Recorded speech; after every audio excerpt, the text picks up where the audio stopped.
एक बात की चिंता कार्तिक को हमेशा लगी रहती थी और वो ये थी कि उसके टाइगर सिक्योरिटी गार्ड्स और बायोनिक ह्यूमन रोबोट्स के बीच में कॉम्बैट स्ट्रेंथ में बहुत ज्यादा अंतर था। इस वक्त कार्तिक के टाइगर सिक्योरिटी गार्ड्स ग्रुप में बायोनिक ह्यूमन रोबोट के कंपैरिजन में बहुत सारे टाइगर सिक्योरिटी गार्ड्स हैं। हालांकि उनके और बायोनिक ह्यूमन रोबोट के बीच की एबिलिटी में बहुत ज्यादा अंतर है। एक बार जब बायोनिक ह्यूमन रोबोट का मास प्रोडक्शन होना शुरू हो जाएगा तो उस वक्त बायोनिक ह्यूमन रोबोट्स की संख्या काफी बढ़ जाएगी। जब तक कार्तिक के पास इसी तरह पैसा और रिसोर्सेज बने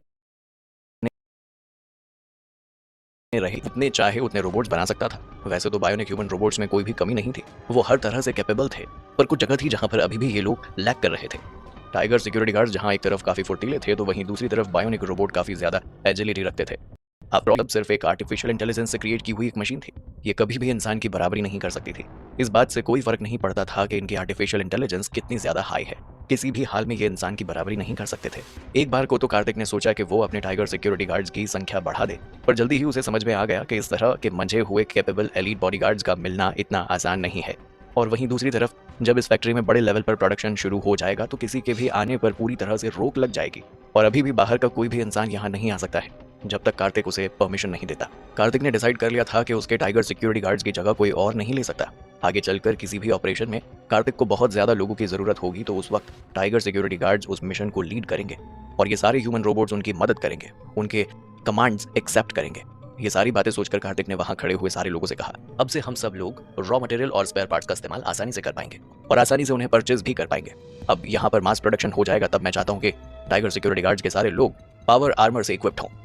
कार्तिक की बात सुनकर रजत ने कुछ सोचते हुए कहा, कार्तिक आपने बहुत जल्दबाजी में हम लोगों को ऑर्डर दे दिया। बायोनिक ह्यूमन रोबोट के लिए मटेरियल को परचेज करके स्टोर करने में ही बहुत सारा पैसा खर्च हो गया है। अब अगर हम फिर से रॉ मटेरियल खरीदेंगे तो कॉस्ट बहुत ज्यादा आ जाएगी। इससे पहले जब रॉ मटेरियल खरीदने की बात आई थी तो उस वक्त कार्तिक ने बाजार में बिकने वाले लगभग सभी तरह का रॉ मटेरियल खरीद लिया था। अब अगर वो फिर से रॉ मटेरियल खरीदेगा तो स्टोरेज की दिक्कत आएगी, और अगर स्टोरेज की दिक्कत नहीं भी आती है तो भी इन सब की प्राइस बजट को हिला कर रख देगी। और इसी वजह से कार्तिक की बात सुनकर रजत ने उसे और उसके प्रपोजल को थोड़ा डाउट करते हुए देखा। पर शायद रजत भूल गया था कि इस वक्त वो कार्तिक से बात कर रहा है, जिसके लिए पैसों की दिक्कत कभी कोई बड़ा इशू था ही नहीं। अपनी प्रोडक्शन पावर को जल्दी से जल्दी बढ़ाने के लिए, दुनिया में और ज्यादा ताकतवर बनने के लिए कार्तिक को अगर अरबों रुपए भी खर्च करने पड़े तो वो एक मिनट नहीं सोचेगा। रजत की बात सुनकर कार्तिक ने बहुत ही स्ट्रेट फॉरवर्ड होते हुए कहा, कोई बात नहीं, थोड़े बहुत पैसे की बात है, इतना तो मैं अफोर्ड कर लूंगा। तुम लोगों को जो सामान चाहिए तुम लोग खरीद लो और 10,000 पावर आर्मर बनाने की तैयारी शुरू कर दो। इस वक्त कार्तिक के टाइगर सिक्योरिटी गार्ड्स ग्रुप में 6,000 से ज्यादा लोग थे। उन सभी को कार्तिक इक्विप्ड करना चाहता था। अगर कोई भी पावर आर्मर खराब हो गया तो उसे ठीक करने के लिए एडवांस में रॉ मटेरियल होना जरूरी था। इसीलिए कार्तिक ने 10,000 पावर आर्मर बनाने के लिए रॉ मटेरियल खरीदने की बात कही थी। कार्तिक की बात सुनकर रितिका ने मन ही मन में इस पूरे रॉ मटेरियल को खरीदने की कॉस्ट भी कैलकुलेट कर ली थी, और उसी कैलकुलेशन से उसे पता चला कि पावर आर्मर की कॉस्ट बायोनिक ह्यूमन रोबोट बनाने से तो कुछ कम ही आएगी। रिसर्च इंस्टीट्यूट का सारा काम करने के बाद कार्तिक वापस अपने मेंशन में आ गया, और जैसे ही वो मेंशन में एंटर हुआ तो उसने देखा कि मैगी अपने चेहरे पर अजीब से एक्सप्रेशन लिए उसी की तरफ आ रही है। कार्तिक उससे कुछ पूछ पाता उससे पहले ही मैगी कार्तिक के पास आकर बोली, बॉस आपकी फिजिकल एग्जामिनेशन रिपोर्ट आ गई है, आपकी बॉडी ठीक है पर हमें कुछ पता चला है। कार्तिक ने जैसे ही मैगी को देखा उसके अजीब से एक्सप्रेशन देखकर कार्तिक का दिल एकदम से धड़कना बंद हो गया। उसे दिल ही दिल में बहुत ज्यादा डर लग रहा था। उसने अपने मन में सोचा कि क्या सच में उसे कोई बहुत बड़ी बीमारी हो गई है, और क्या रेडिएशन इतनी बुरी तरह से उसके शरीर पर असर कर रहा है। पर अब जब उसने सुना कि उसके रिपोर्ट में बॉडी तो बिल्कुल ठीक आई है, कार्तिक को थोड़ा सुकून मिला। उसने एक गहरी लंबी सांस ली। हालांकि अगले ही पल जब मैगी ने कहा कि उसके शरीर में कुछ अनएक्सपेक्टेड पता चला है तो उसका दिल फिर से एक बार घबराने लगा। कार्तिक ने नर्वस होते हुए पूछा, क्या क्या पता चला है? कार्तिक की बात सुनकर मैगी ने अपनी गर्दन नामे हिलाते हुए कहा, पता चला भी है और नहीं भी बॉस, मुझे लगता है कि आपको जल्दी ही छोटी बहन मिलने वाली है। जैसे ही कार्तिक ने मैगी की बात सुनी तो उसकी आंखें हैरानी से बड़ी हो गई। उसने चौंकते हुए कहा, क्या? कार्तिक को जितना याद आ रहा था वो अपने माँ बाप का इकलौता बेटा था, तो अचानक से उसकी छोटी बहन कहाँ से आ गई? अगर उस बहन का जन्म अभी अभी हुआ है तो ये पॉसिबल नहीं था, क्योंकि उसके माँ बाप की डेथ बहुत पहले हो चुकी थी। कार्तिक को इतना हैरान करने के बाद मैगी ने उससे कहा, कार्तिक जब मैं आपका जीन्स एनालिसिस पूरा कर रही थी तो उस वक्त मैंने आपके पापा के जीन्स से आपका डेटा कंपेयर किया था, और वहाँ डबल कंपैरिजन था, और कंप्यूटर एनालिसिस के दौरान डेटाबेस में एक और जेनेटिक डेटा सेट मिला है। असल में मैगी रिपोर्ट आने के बाद खुद से क्रॉस चेक करना चाह रही थी, इसीलिए उसने कंप्यूटर की मदद से कार्तिक के पापा के जेनेटिक डेटा को कार्तिक से मिलाने की कोशिश की, और उसी दौरान उसे इन सब का पता चला। कार्तिक के पेरेंट्स का जेनेटिक डेटा उस कंप्यूटर में था, और सारे जब डेटा मिल गए तो मैगी को पता चला कि कार्तिक के पापा के जीन्स कार्तिक के साथ साथ एक और इंसान से मिल रहे थे, जिसमें कार्तिक के पापा कॉमन थे और माँ अलग थी। कार्तिक ने हैरान होते हुए और विश्वास ना करते हुए मैगी से पूछा, क्या तुमने पक्का यही देखा था? कहीं डेटाबेस में कोई बग तो नहीं आ गया? कार्तिक को विश्वास नहीं हो रहा था कि वो पिछले 24 साल से इस बात से अनजान था कि उसकी एक छोटी बहन भी है जो उसकी सौतेली माँ से उसे हुई है।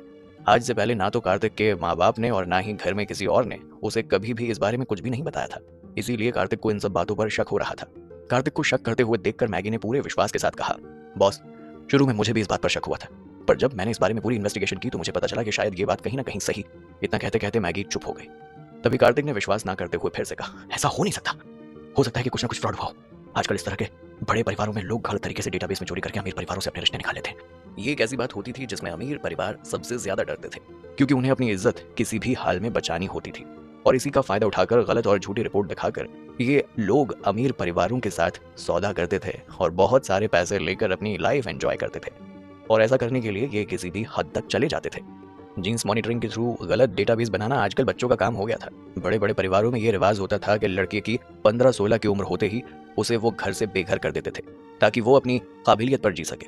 और इस दौरान बहुत सारे अमीर बच्चे गलत आदतों में पड़ जाते थे, और उनमें से ज्यादातर बच्चे तो इसी तरह गरीबी की जिंदगी जी ही नहीं पाते थे।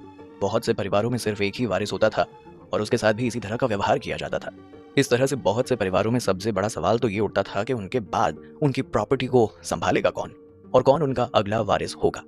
जिन परिवारों में सिर्फ एक बच्चे होते थे और जिनके माँ बाप मर चुके होते थे, उसका पता लगाकर साधारण लोग पैसा कमाने के लिए गलत तरीके से डेटाबेस तैयार करके अपने आप को उन लोगों का अगला वारिस घोषित कर देते थे। ये लोग शॉर्टकट तरीके से रातों रात अमीर बनने के लिए इसी तरह का काम करते थे। और आजकल वैसे भी टेक्नोलॉजी इतनी डेवलप हो चुकी है कि जिनमें सेम जीन्स डेटा को मिलाना कोई बड़ी बात नहीं है। ये लोग जैसे ही जेनेटिक टेस्ट पास कर लेते थे तो उसके बाद कोई भी उन पर जल्दी से सवाल उठा नहीं पाता था। फिर भी चाहे जितना भी एक्यूरेट और साइंटिफिक जेनेटिक टेस्ट क्यों ना हो, जब तक ये काम कोई इंसान करता है तब तक डेफिनेटली कोई ना कोई गलती होने के चांसेस बनते हैं। चाहे फिर गलत डेटा को चुराना हो या फिर किसी और डेटा को फिल करवाना हो या फिर किसी से पैसे देकर जानकारी लेना हो, ये सब कुछ उस इंसान की हुई गलतियां थी, जिससे कार्तिक इन सब के बारे में पता लगा सकता था। अब कार्तिक खुद एक इतने बड़े परिवार का बेटा था, उसके पास अरबों रुपए की संपत्ति थी। वो बात अलग थी कि मित्तल परिवार ने अभी तक उसे अपना वारिस घोषित नहीं किया था और कार्तिक के माँ बाप भी अचानक से चल बसे थे। पर फिर भी पूरी दुनिया जानती थी कि कार्तिक अपने माँ बाप का इकलौता बेटा है और उसका कोई दूसरा भाई या बहन नहीं है। अगर किसी भी तरह से कार्तिक को कुछ हो जाता है तो दूसरे इंसान को मौका मिल जाएगा कार्तिक की सारी संपत्ति और उसके पैसों को हड़पने का। यही सब सोचकर कार्तिक को बार बार डर लग रहा था। कार्तिक को तो बार बार लग रहा था कि जरूर किसी इंसान ने जानबूझकर ये पहले से सारी प्लानिंग की हुई है, ताकि कार्तिक को कुछ होते ही वो इंसान सब कुछ अपने नाम कर ले। और रही बात ये पता लगाने की कि वो इंसान कौन है जिसने ये सब कुछ किया है, तो ये काम कार्तिक के लिए बहुत ज्यादा डिफिकल्ट नहीं था। कार्तिक आराम से रिपोर्ट में दिए हुए इस इंसान को फॉलो करके उसके बारे में पता कर सकता था। हालांकि ये कहना मुश्किल था कि रिपोर्ट में जो लड़की अपने आप को कार्तिक की बहन बता रही है वो इस पूरे खेल की असली मास्टरमाइंड है या फिर सिर्फ एक गुड़िया जिसे कोई और नचा रहा है। कार्तिक एक सुपर जॉइंट फैमिली से बिलोंग करता था, जहां अभी भी पूरा मित्तल परिवार एक इंसान के हाथों ऑपरेट हो रहा था। कार्तिक के बहुत सारे कजिन्स थे। हर हाल में पूरे मित्तल परिवार की वो सब बागडोर संभालना चाहते थे और खुद को असली वारिस घोषित करना चाहते थे।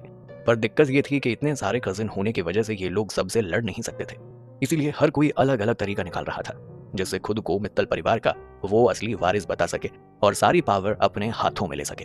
कार्तिक अच्छी तरह जानता था कि उसके बाकी भाई बहन अपनी पूरी कोशिश कर रहे हैं कि वो मित्तल परिवार और उसकी पावर पर अपना हक जमा सके, जबकि कार्तिक तो शुरू से ही अपने आप को इन सब लफड़ों से बिल्कुल अलग रखता था। उसे अपने परिवार की प्रॉपर्टी या पैसों में कोई खास दिलचस्पी नहीं थी। वो अपनी जिंदगी अपने तरीके से जीना चाहता था। पर अचानक से बहन पैदा हो जाने की वजह से कार्तिक को कुछ समझ नहीं आ रहा था कि वो अब क्या करे। आपको क्या लगता है, क्या सच में वो लड़की कार्तिक की बहन है या फिर परिवारों में नाजायज बच्चों को सबसे छोटा माना जाता है, ना ही उसे कोई महत्व दिया जाता है और ना ही उसकी जिंदगी की कोई परवाह की जाती है। पर मित्तल परिवार इस मामले में स्पेशल था।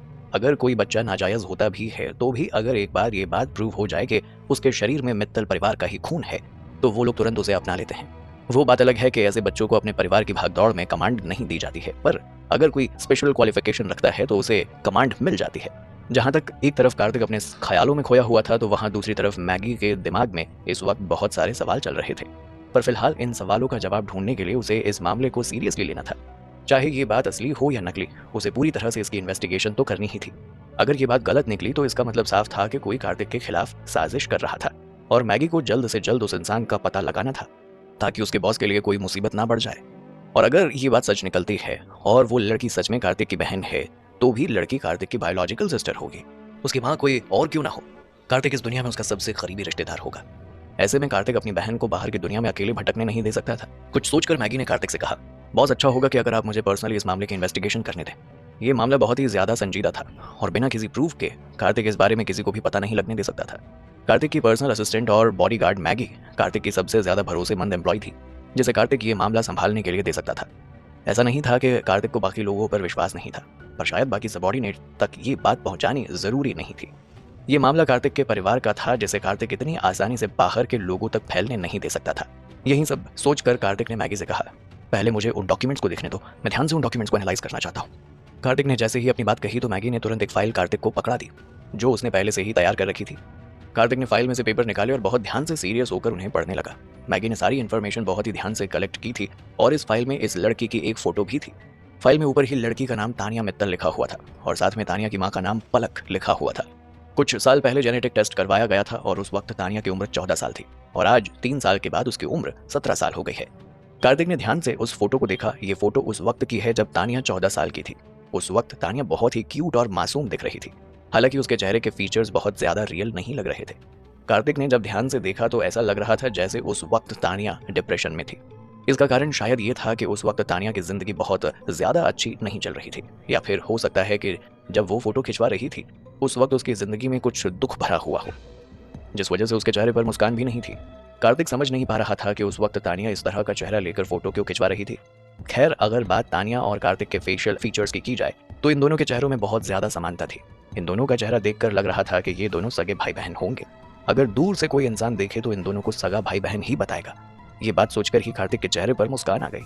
हालांकि जल्दी ही उसने इन ख्यालों को दूर झटक दिया, क्योंकि अगर ये उसकी बहन ना हुई और कोई फेक पर्सन हुई तो बाद में जाकर कार्तिक को दुख होता। और वैसे भी जेनेटिक टेस्ट के जरिए 2 लोगों के फेशियल फीचर्स को सिमिलैरिटी दी जा सकती थी, इसमें कोई बड़ी बात नहीं थी। और ऐसे भी दुनिया में करोड़ों लोग हैं और उनमें से बहुत सारे लोग बहुत हद तक एक जैसे दिखते हैं। लोग तो ये भी कहते हैं कि एक इंसान जैसे दुनिया में 7 लोग दिखाई देते हैं। कार्तिक ने मन ही मन में सोच लिया था कि वो हर हाल में इस इंसान को और इस रिपोर्ट को गलत प्रूफ करके रहेगा, वरना कार्तिक के लिए मुश्किलें और ज्यादा बढ़ती जाएंगी। अगर कार्तिक खुद ही मान जाएगा कि ये झूठ नहीं सच है तो जरूर जो लोग इसे फंसा रहे हैं वो लोग अपने काम में सक्सेसफुल हो जाएंगे। कार्तिक ने सोचा कि अगर कोई फोटो में बहुत भला और सीधा साधा लग रहा है तो इसका मतलब ये नहीं है कि वो अच्छा इंसान हो और कार्तिक उसके भोलेपन में आकर खुद को बेवकूफ बनाकर अपना सब कुछ गंवा दे। कार्तिक ने ध्यान से एक बार फिर से उस डॉक्यूमेंट को देखा जिसमें तानिया के बारे में लिखा हुआ था। वो अपनी रिस्ट्रक्चर फैमिली में बड़ी हुई थी और अब अपने बायोलॉजिकल मदर और स्टेप फादर के साथ रह रही है और इसके साथ साथ उसका एक छोटा भाई भी है। फिर भी अगर देखा जाए तो तानिया के छोटे भाई से कार्तिक का कोई लेना देना नहीं था, क्योंकि वो अपने माँ बाप का सगा बेटा था, जबकि तानिया उसकी अपनी माँ और कार्तिक के पापा की बेटी थी। इसका मतलब वो कार्तिक की बहन थी और कार्तिक अपनी बहन को ऐसे ही अनजान लोगों के बीच में नहीं रहने दे सकता था। कार्तिक जैसे जैसे इन्फॉर्मेशन को पढ़ता जा रहा था वैसे वैसे उसे पता चल रहा था कि तानिया इस वक्त अपने परिवार के साथ उत्तराखंड में रह रही है और ये लोग मिडिल क्लास लाइफ जीते हैं। हालांकि मिडिल क्लास लाइफ भी ये काफी लोअर लेवल पर जी रहे थे। तानिया की माँ पलक एक शॉपिंग मॉल में गार्ड का काम करती थी और वहीं उसके पापा कोई प्रॉपर जॉब नहीं कर पाते थे। तानिया के माँ बाप को अपना लोन भरना पड़ता था और साथ ही साथ तानिया और उसके छोटे भाई की स्कूल फीस भी भरनी पड़ती थी। इस तरह से इन लोगों की लाइफ में काफी ज्यादा बोझ था। कार्तिक ने फोटो में तानिया का चेहरा देखा जो इस वक्त काफी ज्यादा पतला था। उसे देखकर ऐसा लग रहा था जैसे वो ठीक से खाती पीती भी नहीं है। वैसे तो कार्तिक को कोई फर्क नहीं पड़ रहा था, पर जब से अनजाने में तानिया का नाम उसके परिवार से जुड़ा था और कार्तिक को अभी अभी पता चला कि तानिया उसकी बहन है, तब से कार्तिक को थोड़ा बुरा लग रहा था। वो अपनी बहन को इतने दर्द में नहीं देख सकता था। वो बात अलग थी कि तानिया उसकी बहन है या नहीं, इस बात का पता लगाना अभी बाकी था। अगले ही पल कार्तिक के दिमाग में ख्याल आया कि अगर ये लड़की झूठी निकली और कार्तिक की बहन नहीं हुई तो इसका मतलब साफ होगा कि इस लड़की का कार्तिक के ही किसी रिश्तेदार के साथ कोई ना कोई रिश्ता है। कार्तिक ने अपने हाथ में पकड़ी हुई इन्फॉर्मेशन को पास की ही टेबल पर रख दिया और कुछ सोचने लगा। कुछ देर तक सोचने के बाद कार्तिक ने मैगी से कहा, मैं खुद पर्सनली वहां जाकर देखना चाहता हूँ। कार्तिक खुद अपनी आंखों से वहां जाकर इन सब के बारे में कंफर्म करना चाहता था, क्योंकि ये मामला किसी की जिंदगी का था और कार्तिक इस बात पर किसी पर भी विश्वास नहीं कर सकता था, चाहे फिर वो मैगी ही क्यों ना हो। पता ही नहीं क्यों पर मन ही मन कार्तिक का इस लड़की से एक लगाव सा हो गया था। ना चाहकर भी उसका मन बार बार इस लड़की को अपनी बहन बता रहा था। कार्तिक मन ही मन बेचैन हो रहा था। उसे कुछ समझ नहीं आ रहा था कि क्या सही है और क्या गलत है। कार्तिक ने तो बहुत सालों पहले अपने माँ बाप को खो दिया था और वो अकेले ही बड़ा हुआ था। फैमिली के नाम पर उसके पास कोई नहीं था। ऐसे में अचानक से एक बहन के बारे में पता चलना कार्तिक के लिए बहुत अजीब हो रहा था। कोई नहीं जानता था, पर कार्तिक हर दिन हर रात अपने परिवार के लिए तरसता आया था। उसे हमेशा अपने माँ बाप के प्यार की और एडवाइस की कमी महसूस होती थी। वो चाहता था कि रक्षाबंधन के दिन उसके हाथ पर भी खूब सारी राखियां सजी हों। वो अपनी बहन के लिए किसी से भी लड़ने को तैयार हो जाएगा। उसकी रक्षा का जो उसे वादा करे, उसकी हर छोटी छोटी डिमांड को वो पूरा करे। पर किस्मत को कुछ और ही मंजूर था। इसीलिए कार्तिक का परिवार बचपन में ही उससे अलग हो गया था और दूसरा कोई भी सगा भाई बहन उसके पास नहीं था। इतने सालों के बाद अचानक से कार्तिक को पता चला कि उसकी कोई छोटी बहन भी है। उसका अपने आप पर बस नहीं चल रहा था। उसकी आंखों से आंसू निकल रहे थे और मन ही मन में एक के बाद एक ख्याल आए जा रहे थे। सच है या झूठ उसे कुछ समझ नहीं आ रहा था, पर वो एक बार उस लड़की से मिलना चाहता था। वहीं दूसरी तरफ मैगी ने जब सुना कि कार्तिक पर्सनली वहां जाना चाहता है तो जाहिर तौर पर मैगी इस बात के खिलाफ थी, क्योंकि आखिरी बार जब कार्तिक अकेला बाहर गया था तो उसे क्रोकोडाइल सोसाइटी के लोगों ने किडनैप कर लिया था। और अगर इस बार भी कार्तिक बाहर गया तो शुक्ला परिवार के ही किसी इंसान ने बदला लेने के लिए कार्तिक को किडनैप कर लिया या उस पर हमला कर दिया तो मैगी क्या करेगी। यही सोचकर मैगी ने कार्तिक को एडवाइस देते हुए कहा, बॉस मुझे लगता है कि आपका बाहर जाना खतरनाक हो सकता है, आप घर पर ही रुकिए, मैं चली जाती हूँ। अगर वहां जाकर मुझे कुछ भी पता चला तो मैं तानिया को अपने साथ लेकर यहाँ आ जाऊंगी, ताकि आप पर्सनली सब कुछ कंफर्म कर सकें। मैगी की बात सुनकर कार्तिक ने तुरंत मना करते हुए कहा, क्या सही है और क्या नहीं ये बता पाना बहुत मुश्किल है अभी मैगी। मुझे लगता है कि हमें उनकी शांत जिंदगी को डिस्टर्ब नहीं करना चाहिए। मैं वहां पर पर्सनली जाकर उनसे मिलने नहीं वाला हूँ, बल्कि सीक्रेट तौर पर ऑब्जर्व करके ये कंफर्म करूंगा। मुझे अपने साथ वहां कुछ लोग चाहिए होंगे। कार्तिक की बात सुनकर मैगी कार्तिक को कुछ और नहीं कह पाई और उसने तुरंत ऑर्डर एक्सेप्ट करते हुए कहा, ठीक है बॉस, पर मैं आपके साथ वहां आऊंगी। जैसे ही कार्तिक ने मैगी की बात सुनी वो तुरंत सहमत हो गया। मैगी को इंस्ट्रक्शन दिया कि वो जाकर बाकी लोगों को इकट्ठा करे, क्योंकि कार्तिक अब और ज्यादा इंतजार नहीं कर सकता था। जल्दी ही मैगी अपने साथ कुछ बायोनिक ह्यूमन रोबोट और बायोनिक डॉग को लेकर आई और फिर वो सभी कार्तिक के प्राइवेट प्लेन में बैठकर उत्तराखंड की तरफ निकल गए। कार्तिक के साथ लगभग 100 टाइगर सिक्योरिटी गार्ड्स भी आए थे, जो दूसरे बिजनेस प्लेन में कार्तिक को फॉलो कर रहे थे। कार्तिक की सेफ्टी के लिए बहुत सारे लोग उसके साथ थे, पर फिर भी किसी को कानों कान खबर नहीं हो रही थी, क्योंकि सारे टाइगर सिक्योरिटी गार्ड्स ने कैजुअल कपड़े पहने हुए थे और सब लोग इस तरह प्रिटेंड कर रहे थे जैसे वो लोग तो ऑर्डिनरी लोग हैं और साथ ही साथ सीक्रेट तौर पर कार्तिक को फॉलो कर रहे थे और उसकी सेफ्टी का ध्यान भी रख रहे थे। मैगी ने अपनी आखिरी बार की हुई गलती से तुरंत सबक सीख लिया था और अब वो कार्तिक को कहीं भी अकेला नहीं जाने दे रही थी और साथ ही साथ हर वक्त कार्तिक के पास खुद भी रहती थी।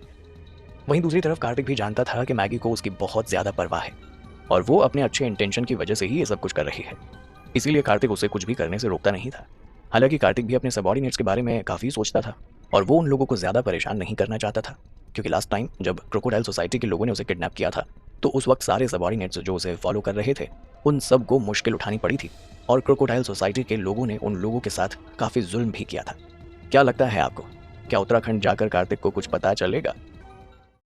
इस वक्त कार्तिक के सारे सबऑर्डिनेट्स कैजुअल ड्रेस में दूसरे प्लेन से कार्तिक को फॉलो कर रहे थे और इस तरह दिख रहे थे जैसे वो लोग साधारण यात्री हों। जैसे कि नाम से ही पता चलता है, उत्तराखंड में चारों तरफ पहाड़ ही पहाड़ हैं और बहुत सारी नदियां हैं। नेचर के बीच में बसा ये खूबसूरत सा स्टेट अपने आप में दुनिया की प्राकृतिक खूबसूरती को समेटे हुए है। उत्तराखंड का कल्चर और यहाँ के कस्टम्स, यहाँ की पहाड़ी भाषा और रहन सहन, सब कुछ यहाँ के लोगों को, यहाँ की खूबसूरती को बयान करता है। उत्तराखंड में हर साल बहुत सारे लोग घूमने या मंदिरों के दर्शन करने के लिए आते थे। इस वजह से कार्तिक का उत्तराखंड जाना किसी को भी उसकी ओर आकर्षित नहीं करेगा और वो भी बाकी लोगों की तरह ही सिर्फ एक टूरिस्ट बनकर लोगों की आंखों में चमकेगा। तानिया मित्तल इस वक्त उत्तराखंड के ही शहर ऋषिकेश में रह रही थी। जिस जगह पर तानिया का घर लोकेटेड था वो लगभग 30 साल पहले बनाया गया था। दूर से देखने पर ऐसा लग रहा था जैसे ये बिल्डिंग कभी भी गिर सकती है और यहाँ आसपास दूर दूर तक सिर्फ सन्नाटा था। इस बिल्डिंग को जो सड़कें जाती थी वहाँ बहुत गड्ढे बने हुए थे और चारों तरफ गंदगी ही गंदगी थी। हालांकि यहाँ पर एक चीज़ काफ़ी अच्छी थी, वो थी हरियाली जो चारों तरफ फैली हुई थी। गर्मियों में भी यहाँ का मौसम काफ़ी ठंडा बना रहता था। कार्तिक ने पहले ही डिसाइड कर लिया था कि वो अपनी बहन तानिया से नहीं मिलेगा ताकि किसी को शक ना हो। वो यहीं के लोकल बाजार से कुछ कपड़े ले आया और नॉर्मल लोगों की तरह दिखने के लिए वही सब पहनने लगा। लोकल बाजार के लोगों ने जब कार्तिक को इस तरह की हरकतें करते हुए देखा तो वो काफ़ी हैरान हो गए, क्योंकि कार्तिक एक लग्जरी गाड़ी में बैठकर तो वहाँ आया था जिसने पहले से ही लग्जरी कपड़े पहने हुए थे जिनकी कीमत करोड़ों में थी और हाथ में पहनी उस घड़ी की कीमत भी बहुत ज्यादा थी। उन सब को छोड़कर कार्तिक यहाँ के लोकल मार्केट से कपड़े खरीद कर पहन रहा था। ये बात यहाँ के दुकानदारों को समझ नहीं आ रही थी। ऊपर से कार्तिक का सेलेक्टिव होकर कपड़ों को चूज करना और स्किलफुली अपने लिए कपड़े देखना वहाँ के लोगों को काफी हैरान कर रहा था। कार्तिक को देख के साफ पता चल रहा था कि ये बहुत बड़े घर का बेटा है और ये देखकर कुछ लोग पहले डर भी रहे थे, पर जब उन्होंने देखा कि कार्तिक रोड साइड फूड भी खा रहा है, कप केक्स खरीद रहा है, उसकी ये सिंप्लिसिटी देखकर बहुत सारे लोग मन ही मन खुश भी हो रहे थे। कार्तिक ने लोकल बाजार से कुछ सामान खरीदा और अपने करोड़ों के कपड़े छोड़कर नॉर्मल स्ट्रीट कपड़े पहन लिए। उसे देखकर बिल्कुल ऐसा ही लग रहा था जैसे वो भी उत्तराखंड का ही रहने वाला हो। कार्तिक अभी भी लग्जरी गाड़ी में ही घूम रहा था, इसलिए तानिया के घर के पास पहुंचने से पहले उसने अपने ड्राइवर को ऑर्डर दिया कि वो इस गाड़ी को किसी भी आसपास के शॉपिंग मॉल के बिल्डिंग के अंडरग्राउंड पार्किंग में पार्क कर दे। गाड़ी से निकलकर कार्तिक नॉर्मल लोगों की तरह मैगी के साथ तानिया के घर के आसपास ध्यान से देख रहा था। ऑफ कोर्स कार्तिक के टाइगर सिक्योरिटी गार्ड्स उसे अकेला नहीं छोड़ रहे थे। वो सब लोग नॉर्मल कपड़े पहने हुए इधर उधर घूम रहे थे, एक दूसरे से बातें कर रहे थे और दिखा रहे थे जैसे उनका कार्तिक से कोई लेना देना नहीं है। कार्तिक इस वक्त काफी ज्यादा नर्वस लग रहा था, पर फिर भी उसने खुद को कंट्रोल किया और एक गहरी लंबी सांस लेकर तानिया की सोसाइटी की तरफ निकल पड़ा। कार्तिक जब सोसाइटी में एंटर हुआ तो जाहिर सी बात थी कि पहली बार में उसे तानिया कहीं भी नजर नहीं आई। और वहीं दूसरी तरफ अगर बात तानिया की जाए तो फिलहाल वो अपने हायर सेकेंडरी स्कूल में थी। जब भी वो नर्वस होती थी या दुखी होती थी, हमेशा सुबह से लेकर शाम तक सिर्फ अपने स्कूल में ही रहती थी और रात के 10 बजे के आसपास वो घर लौटती थी। कार्तिक को अभी तक तानिया दिखी ही नहीं थी, पर उसका छोटा भाई लकी जरूर दिखाई दे गया था। जहां एक तरफ तानिया अपनी माँ का सरनेम यूज करती थी, तो वहीं दूसरी तरफ लकी अपने पापा का सरनेम यूज करता था।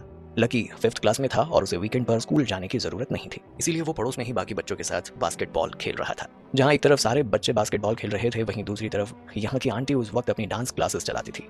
इसी वजह से दोनों ग्रुप के बीच में आर्ग्यूमेंट हो रहा था कि कौन इस जगह का इस्तेमाल करेगा और कौन नहीं। लकी इस वक्त छोटा बच्चा था, पर उसका गुस्सा छोटा नहीं था। उसे देखकर लग रहा था कि वो तो बहुत ज्यादा गुस्सैल है। उसे इतनी सारी बड़ी औरतों को अपने सामने देखकर भी बिल्कुल डर नहीं लग रहा था, बल्कि वो बार बार इन लोगों पर गुस्सा करके कोस रहा था। एक तरफ सारे बच्चे लकी को आगे करके अपनी बात रख रहे थे, तो वहीं दूसरी तरफ सभी आंटी अपनी बात पर अड़ी हुई थी। वो सब लोग अपने बड़े होने का हुक्म चला रही थी और पीछे हटने से मना कर रही थी। धीरे धीरे बहस बड़ी होती चली गई और अब दोनों तरफ के लोग एक दूसरे को धक्का देकर उस जगह को खाली करवा रहे थे और कोई भी पीछे हटने को तैयार तक नहीं था। वहीं दूसरी तरफ कार्तिक और उसके लोग साइड में कोने से खड़े होकर इन लोगों को इंटरेस्ट के साथ देख रहे थे। इन लोगों का वहां जाकर आंटी और लकी के बीच की लड़ाई को रोकने का कोई इरादा नहीं था। कार्तिक जानता था कि अगर उसने इन दोनों ग्रुप्स के बीच में लड़ाई रोकने की कोशिश की तो सब लोगों की नजर में वो आ जाएगा और हो सकता है कि इस वजह से वो लोग उसे सवाल करना शुरू कर दें। अभी तक लड़ाई इतनी ज्यादा पहुंच चुकी थी कि लकी और आंटी दोनों ही अपने गुस्से को संभाल नहीं पा रहे थे। दोनों ही एक दूसरे के दुश्मन बन चुके थे। यहाँ जितनी भी आंटी रहती थी वो सब बिजनेस वुमेन थी और ज्यादातर अपना घर चलाने के लिए बाजार में सब्जियां बेचकर अपना काम चलाती थी और इसी वजह से इन लोगों को मार्शल आर्ट भी काफी अच्छी तरह से आता था। ऐसे में इन लोगों के साथ बहस करना अपनी मौत को बुलावा देने जैसा था। इस वक्त इन आंटियों को इतना गुस्सा आ रहा था कि उन्होंने लकी और उसके दोस्तों को तब तक डराया जब तक डर के मारे उनका चेहरा पीला ना पड़ गया। हालांकि भले ही लकी डर रहा था, पर उसका गुस्सा शांत नहीं हो रहा था। वो खुद को और ज्यादा संभाल नहीं पाया और अपने हाथों में पकड़ी हुई बास्केटबॉल को जोर से सामने वाली आंटी के मुंह पर दे मारा, जिसकी वजह से आंटी की जोर से चीख निकल गई। उस आंटी ने लगभग चीखते हुए गुस्से से लकी को गाली देते हुए कहा, हरामखोर, तेरी हिम्मत कैसे हुई मेरे मुंह पे बास्केटबॉल फेंक के मारने की? अब तू देखता जा, मैं तेरी ऐसी हालत करूंगी कि तू रोने लगेगा। आंटी लकी को धमकी तो दे रही थी, पर अगले ही पल उसे एहसास हुआ कि उन्हें बहुत तेज चोट लगी है, जिसकी वजह से वो दर्द से कराह रही थी और इस वक्त वो लकी और उसके दोस्तों का कुछ बिगाड़ भी नहीं सकती थी। वहीं दूसरी तरफ जब लकी ने देखा कि आंटी डर रही है तो वो बहुत खुश हो गया और डांस करते हुए उछलते हुए आंटी को चढ़ाने लगा। उसके साथ साथ उसके दोस्त भी डांस कर रहे थे और वहीं दूसरी तरफ आंटी ने लकी को इतना खुश देखकर और खुद की इंसल्ट होते हुए देखकर हार मानते हुए उसे कहा, तू पिद्दी से चूहे, तुझे तो मैं छोड़ूंगी नहीं। आज तो मैं यहाँ से जा रही हूँ, पर अगली बार तुझे हरा के रहूंगी। इतना कहकर लकी को मन ही मन गालियां देकर वो आंटी अपनी बाकी सहेलियों के साथ वहां से निकल गई। दूर खड़ा कार्तिक जो साइड से ये नजारा देख रहा था, खुद को वो और ज्यादा रोक नहीं पाया। ये नजारा देखकर जोर जोर से वो हंसने लगा। उसकी हंसी इतनी तेज थी कि लकी तक भी उसकी आवाज जा रही थी और जब लकी ने कार्तिक को खुद पर हंसते हुए देखा तो वो और गुस्सा हो गया। गुस्सा होते हुए कार्तिक को वार्निंग देते हुए बोला, ओए कौन है तू? तेरी हिम्मत कैसे हुई मुझ पर हंसने की? तुझे क्या लगता है कि अगर तू मुझ पर हंसेगा तो मैं तेरा कुछ बिगाड़ नहीं पाऊंगा? कार्तिक इस वक्त किसी से भी उलझना नहीं चाहता था और न ही वो इस छोटे से चूहे के सामने अपना स्टेटस लो करना चाहता था। इसीलिए उसने हंसना रोक कर कुछ कदम पीछे ले लिए ताकि वो इस बच्चे के सामने दिखा सके कि वो इस बच्चे को टॉलरेट कर रहा है। वहीं दूसरी तरफ लकी ने जब देखा कि कार्तिक 2 कदम पीछे लेकर अपनी हार मान रहा है तो मन ही मन में बहुत ज्यादा उसे सेटिस्फैक्शन हो गया। वो खुद भी ज्यादा कार्तिक से उलझना चाहता नहीं था। लकी ने अपनी उंगली से धमकी भरा इशारा करके कार्तिक को देखा। उसके बाद अपने दोस्तों के साथ वो वहां से चला गया। हालांकि जाते जाते उसने इस बात को नोटिस नहीं किया कि जब वो कार्तिक को धमकी दे रहा था तो कार्तिक के पीछे खड़े उसके सबॉर्डिनेट्स खुद को तैयार करके उस बच्चे की तरफ उसे सबक सिखाने के लिए ही जा रहे थे। पर लास्ट मिनट में कार्तिक ने उन सबको रोक दिया था, वरना ये छोटा सा चूहा कब का कुचल दिया जाता। लकी जब वहां से चला गया तो मैगी जो कार्तिक से कुछ दूरी पर खड़ी थी वो कार्तिक के पास आई और बोली, बॉस ये लड़का लकी था, तानिया का भाई, क्या आपने कुछ नोटिस किया? मैगी की बात सुनकर कार्तिक ने नाम में सिर हिलाते हुए हंस के कहा, मैं बस उसे अभी ये मिला था, उसमें नोटिस क्या करना था? वैसे भी ये एक बच्चा है, किसी तरह की प्लॉटिंग क्यों करेगा? मुझे नहीं लगता कि मुझे इस बच्चे से किसी भी तरह की कोई भी क्लियर इन्फॉर्मेशन मिल पाएगी।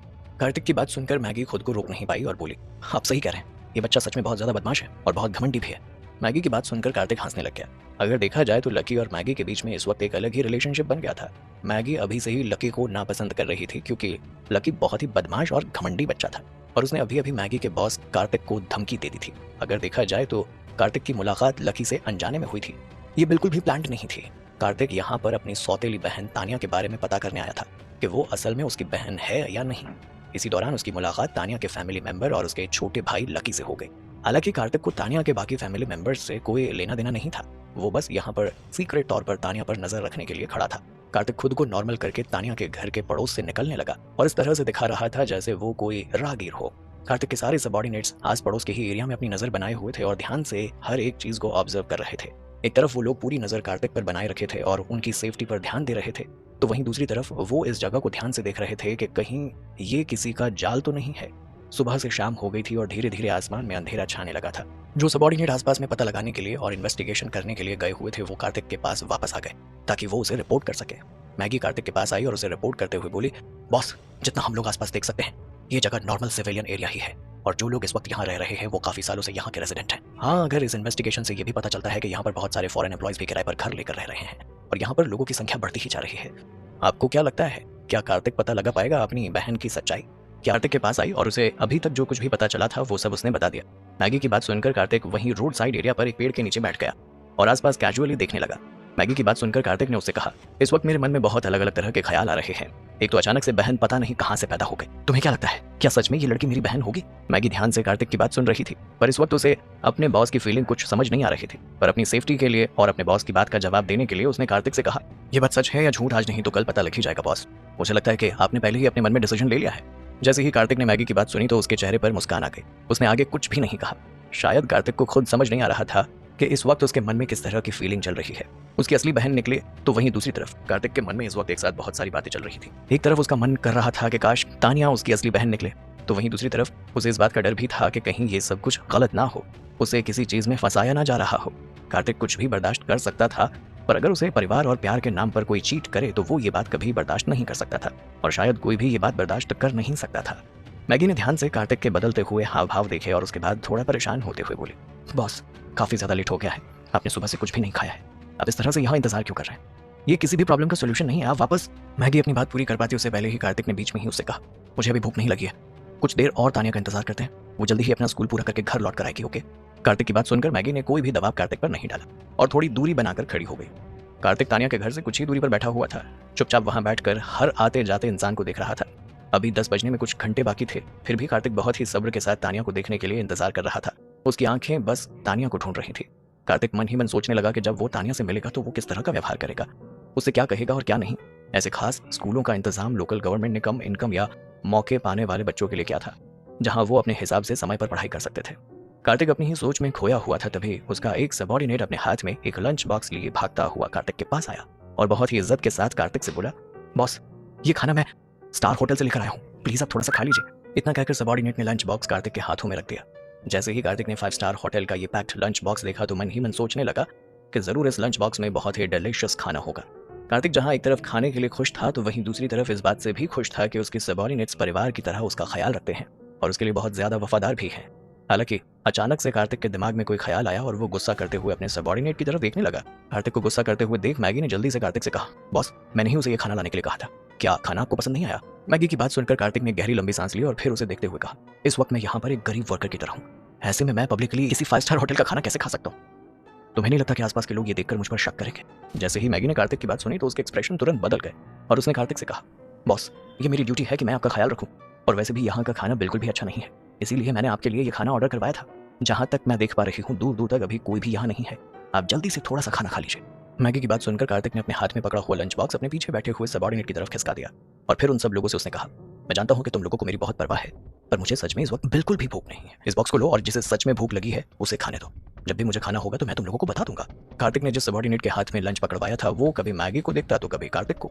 उसे समझ नहीं आ रहा था कि अभी इस लंच बॉक्स का करना क्या है। तभी कार्तिक ने कुछ सोचकर मैगी से कहा, तुम भी यहाँ से जाकर बाकी लोगों के साथ खड़ी हो जाओ, अगर तुम मेरे साथ खड़ी रही बाकी लोगों को शक हो जाएगा। कार्तिक के मन में कोई और भी विचार नहीं था। वो मैगी से ये बात इसलिए कह रहा था क्योंकि मैगी बहुत खूबसूरत थी और हर किसी का ध्यान जल्दी ही उसकी तरफ चला जाता था। उसे देखकर बिल्कुल नहीं लगता था कि वो किसी सामान्य परिवार की है। ऐसे में अगर मैगी कार्तिक के बगल में आके बैठेगी तो लोग कार्तिक पर शक करने लगेंगे, क्योंकि कार्तिक ने इस वक्त काफी नॉर्मल और गरीबों वाले कपड़े पहन रखे थे। हालांकि मैगी ने जब कार्तिक की बात सुनी तो उसे अच्छा नहीं लगा।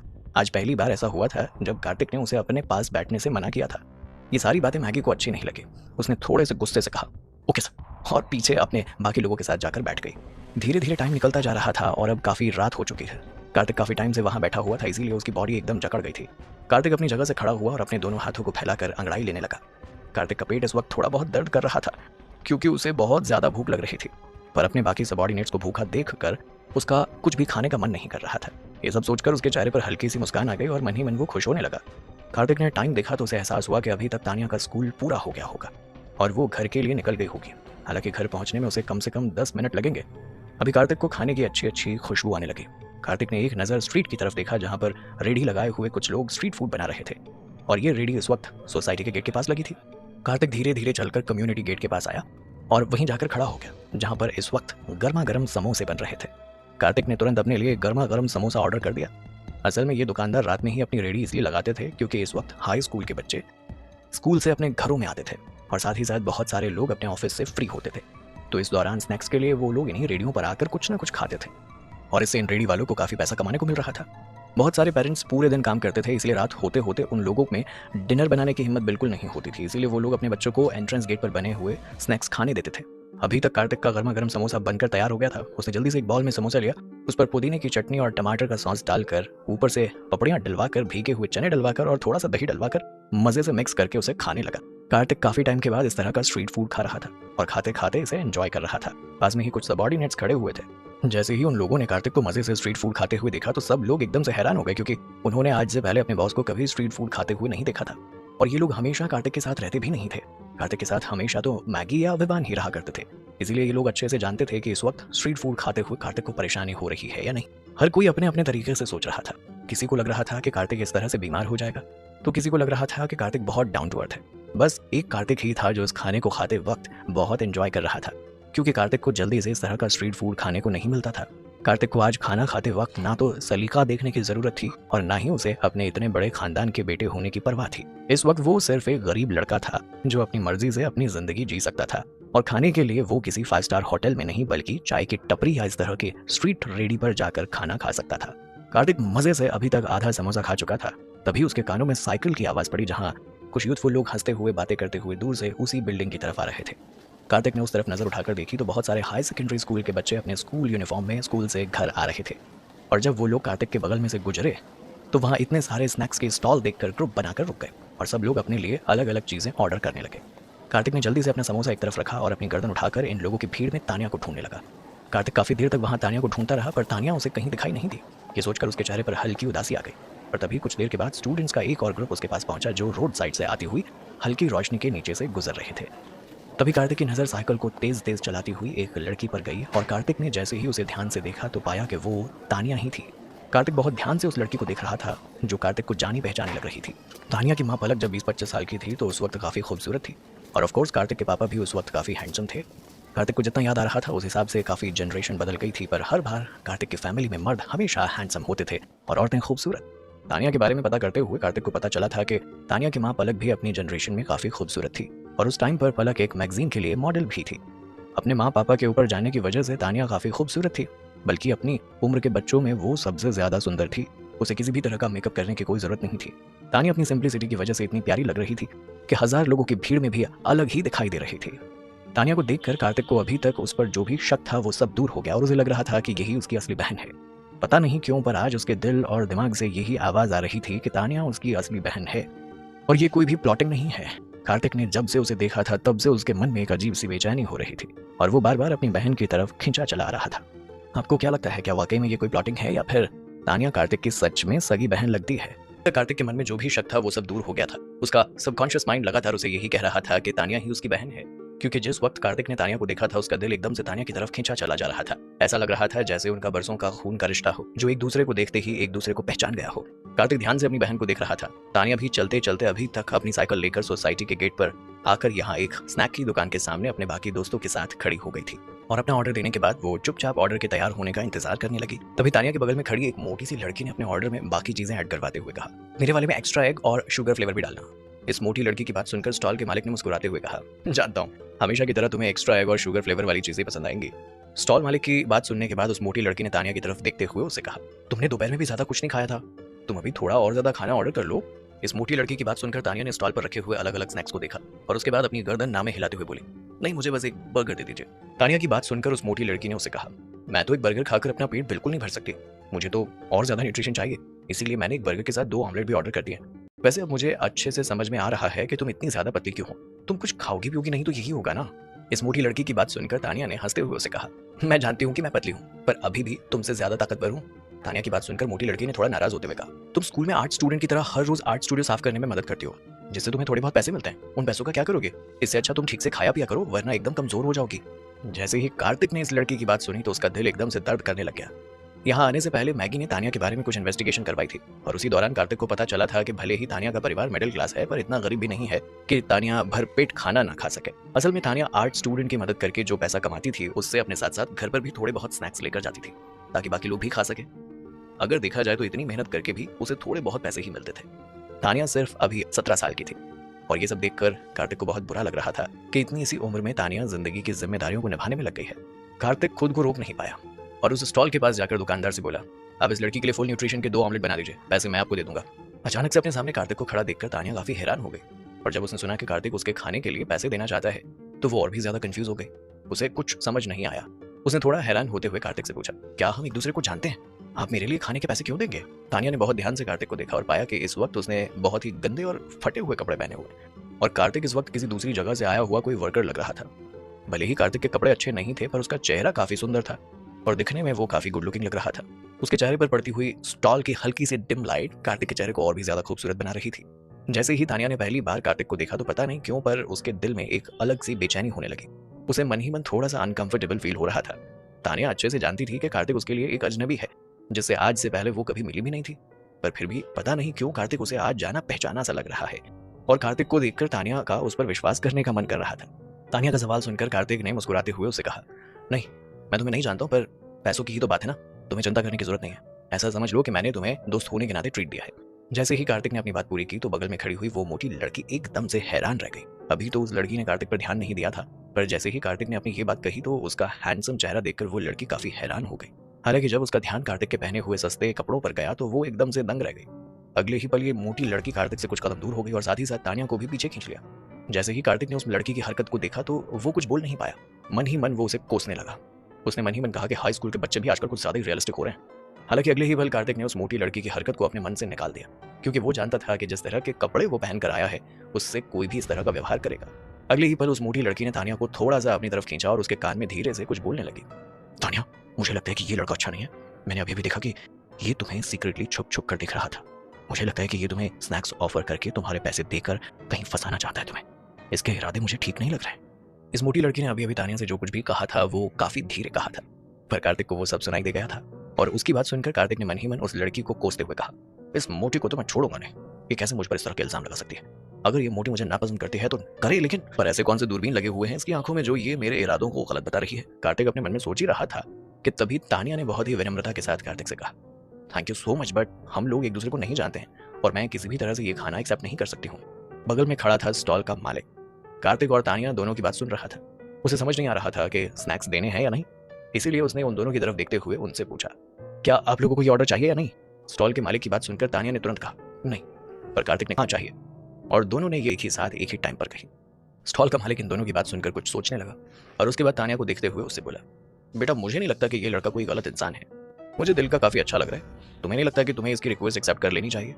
स्टॉल मालिक की बात सुनकर कार्तिक ने तुरंत हंसते हुए कहा, ये बिल्कुल सही कह रहे हैं। वैसे भी मैं सिर्फ एक स्नैक ही तो ऑर्डर कर रहा हूँ, ये कोई बड़ी बात नहीं है। इतना कहकर कार्तिक ने स्टॉल के मालिक की तरफ बहुत ही पोलाइट होकर देखा, जैसे अपना साथ देने के लिए स्टॉल मालिक को थैंक यू कह रहा हो।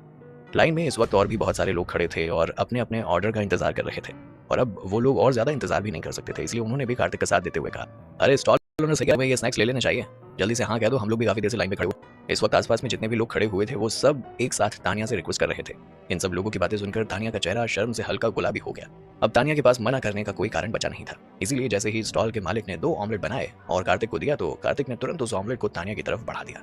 ऑमलेट अपने हाथ में लेने के बाद तानिया ने अपने पॉकेट में हाथ डाला और कुछ रुपए निकालते हुए उन्हें काउंट करने लगी, और काउंट करने के बाद उसने कार्तिक को वो पैसे देते हुए कार्तिक से कहा, हाँ आई एम सॉरी बट मैं फ्री में ये सब नहीं ले सकती हूँ। कार्तिक साफ साफ ये पैसे लेने से मना करना चाहता था, क्योंकि उसकी अपार धन दौलत के सामने ये पैसे बिल्कुल शून्य के बराबर थे।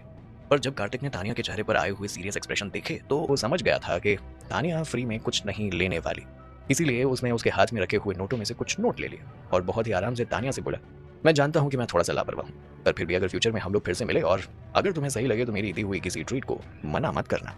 जैसे ही तानिया ने कार्तिक की बात सुनी तो वो एकदम हैरान रह गई। उसे समझ नहीं आया कि कार्तिक के कहने का मतलब क्या था। कार्तिक और तानिया दोनों ही पूरी तरह से अनजान थे, अजनबी थे, और तानिया अभी अभी कार्तिक से मिली थी और फ्यूचर में वो फिर से उससे कभी मिलती भी है तो भी वो भला उससे कुछ क्यों लेगी। पर जल्दी ही उसने अपने दिमाग में सोचा कि उसने इस भले आदमी के अच्छे इंटेंशन को भी गलत समझ लिया शायद, इसीलिए वो इस बात से थोड़ा सा नाराज हो गया है। और ये सोचकर तानिया ने मुस्कुराते हुए कार्तिक से कहा, ठीक है अब मैं चलती हूँ। इतना कहकर तानिया ने हाथ हिलाकर कार्तिक को बाय कहा और पास में ही खड़ी अपनी साइकिल को लेकर अपने बाकी क्लासमेट्स के साथ सोसाइटी के अंदर चली गई। कार्तिक तब तक तानिया को जाते हुए देखता रहा जब तक कि वो आंखों से ओझल नहीं हो गई। पता नहीं क्यों पर उसके मन में बार बार एक ही ख्याल आ रहा था कि वो आगे भी बार बार अपनी इस बहन से मिलता रहे। पर पता नहीं अचानक से क्या हुआ, कार्तिक की आंखें छोटी हो गई, उसके फेस के एक्सप्रेशन एकदम ठंडे हो गए। तानिया सोसाइटी में एंटर होकर कुछ दूरी पर पहुंची ही थी कि अचानक से बाइक पर बैठे हुए कुछ लोग उसके चारों तरफ गोल गोल अपनी बाइक घुमाने लगे और उसका रास्ता रोकने लगे।